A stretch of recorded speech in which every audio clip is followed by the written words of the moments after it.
Joe, so I want to come back to you. Courage has become this theme today. I asked the question before, how do you teach it? Um, but what's the mindset that one has to have courage, in your opinion? Well, I think there's two mindsets. It's either immense creativity or deep desperation. So I think great leaders move out of creativity because they see things that will be transformative, and there is a moment of suspension of disbelief in which they're willing to experiment, learn, grow. They have a tolerance for failure in a good way and learn from that, and then begin again in maybe new and transformative ways. And I think those companies that become the leaders of industry in different ways have been willing to go outside of their comfort zone with regularity, and with decreasing timidity with each iteration of that I think makes them the great companies that we admire.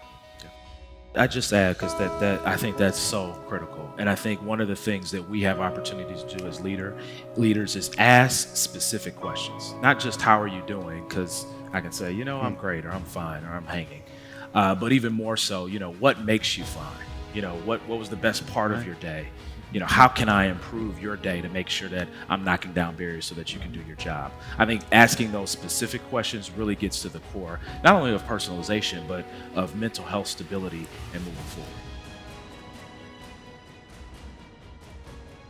Yeah, I work in employee relations in a hospital system, and it just really, I'm surprised at a memory that just came back from just earlier this year, where a lady came into my office, and somebody found her crying in the hospital, wanting to commit suicide because she lost her husband. She had no money to get to gas for her car for work the next day, and it just really made me realize, I was busy. I didn't have time in my day for this drop-in. But as I sat with this woman and realized, gosh, she needs me more than anything else that's on my calendar today. I think that that's the thing that us as executives and professionals need to take away. Sometimes we have to recognize those opportunities to be there for somebody so that they don't make a decision that they would regret or their family would regret later. And I just really honor the work that you're all doing here today. And it's daunting and overwhelming, and thank you for being here today. It's really been a moving day for me. I appreciate it. Well, thank you for that. That's very courageous of you to share that, because I think everybody feels that in their own way. I think everyone should walk away recognizing that whatever book, whatever class, or whatever group you're in that taught you about leadership, you can push it aside, because the responsibilities have not only elevated one level, but it is the most multi-dimensional and complicated role that one can ever have. Leadership is a privilege. It's not a job. It's not a responsibility. It's a privilege, and few have the ability to be leaders. I think that the age of standardization has made leaders a bunch of managers at best.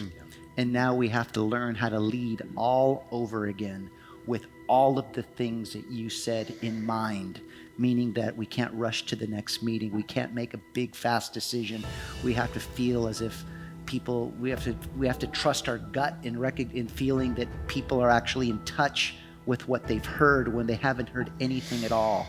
When there's someone in need, and you have to put yourself in a position to listen and be where they're at and share a tear and give them love. Whoever said that was part of the job description.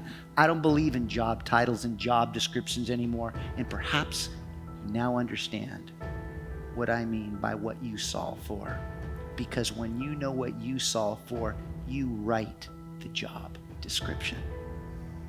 In fact, as one of my friends recently shared with me, and I believe it's one that's close to me, said the moment that you start leading with your title is the moment that you lead in your most inauthentic state.